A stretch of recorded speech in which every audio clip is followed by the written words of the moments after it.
আসসালামু আলাইকুম, hello guys. আমরা এখন রয়েছি মাওয়া রোডে। ওখান থেকে বিভিন্ন হোটেল পার হয়ে আমরা যাচ্ছি একদম ঘাটের দিকে। ওখানে গিয়ে আমরা ভাবছি ইলিশ মাছ দিয়ে তো খাওয়া দাওয়া করবো। জানি না মাছ পাবো কিনা, কিন্তু একে একে ইলিশ বাড়ি আরও কতগুলো রেস্টুরেন্ট আছে, আমরা পার হয়ে যাচ্ছি। কোনো দোকানে আমরা ইলিশ মাছ পাচ্ছি না, তাই চলে যাচ্ছি।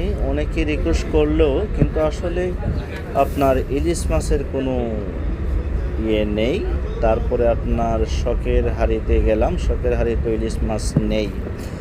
জানি না হয়তো অভিযানের জন্য বন্ধ আছে কি না। তারপরও আমরা ভাবতেছি হয়তো সামনে পাবো কি না। আরেকজন বলল যে ঘাটে গেলে পাবেন, তাই ধীরে ধীরে ঘাটের উদ্দেশ্যেই চলমান রয়েছি।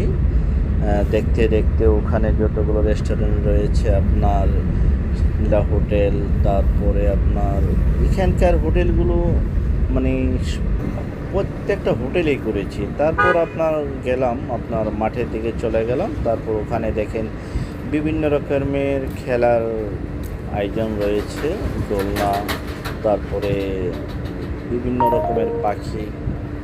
জায়গাটা দেখতে খুবই সুন্দর, রয়েছে দোলনা।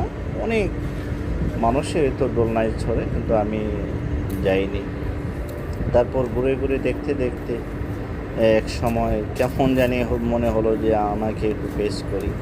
তারপর চলে গেলাম যেটা আপনার বক্সিং দিয়ে, যেটা আপনার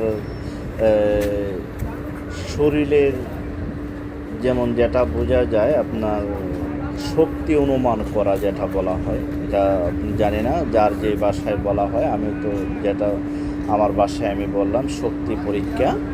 তো ওখানে শক্তি পরীক্ষা হয়, আপনি এখানে শক্তি পরীক্ষা করতে পারেন। দেখেছেন নৌকা বিভিন্নভাবে সাজানো রয়েছে। তারপর ঘাটে চলে গেলাম। ঘাটে গিয়েও দেখি যে কোনো হোটেলেই যে খাজা গরিবে নওয়াজ হোটেলে ঢুকলাম, কিন্তু ওখানেও আপনার ইলিশ মাছ নেই। পরিশেষে আপনার না পেয়েও একটা হোটেলে আপনার চলে আসতে